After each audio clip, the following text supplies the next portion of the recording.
In a 1977 letter to Washington University alumni, Chancellor William H. Danforth wrote, "From time to time, I try to figure out how our predecessors did it.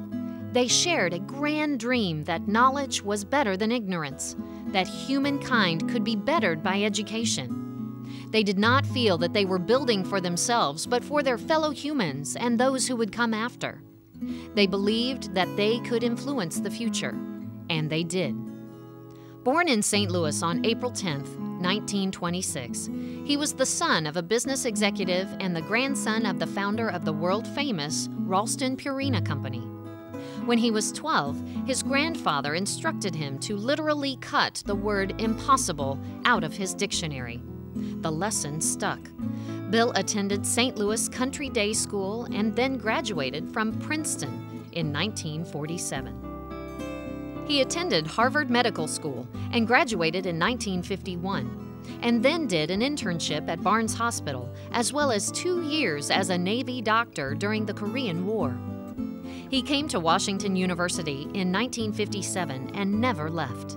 A cardiologist, Bill was a professor in the School of Medicine. Along the way, he did basic research in the laboratory of Nobel laureates Carl and Gertie Corey. From 1965 through 1971, Dr. Danforth served as Vice Chancellor for Medical Affairs and as President of the Washington University Medical Center. Dr. Danforth became Washington University's 13th Chancellor on July 1, 1971. Bill set the course for the future of the university and completed its transition from a local college to a national research university by recruiting talented students from around the world.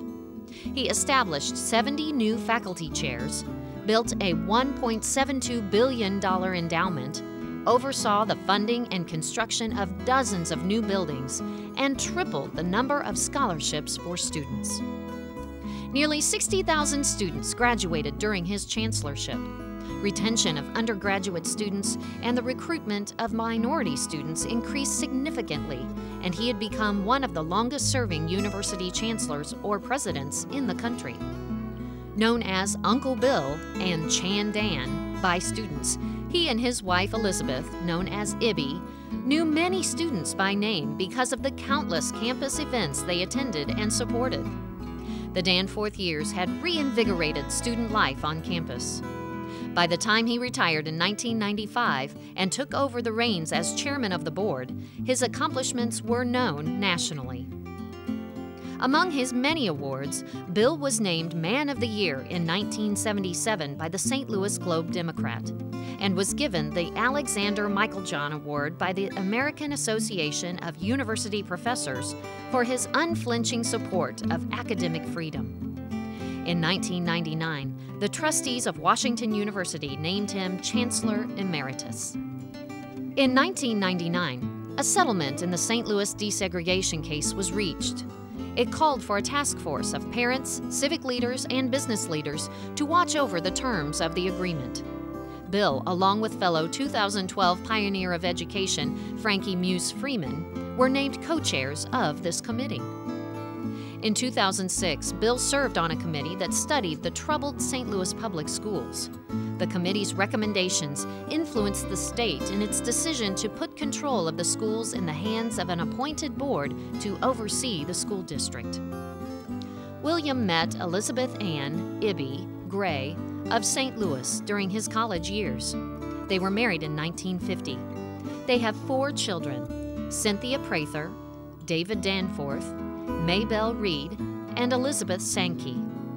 Bill once said, "I believe that Washington University is one of this community's contributions to mankind.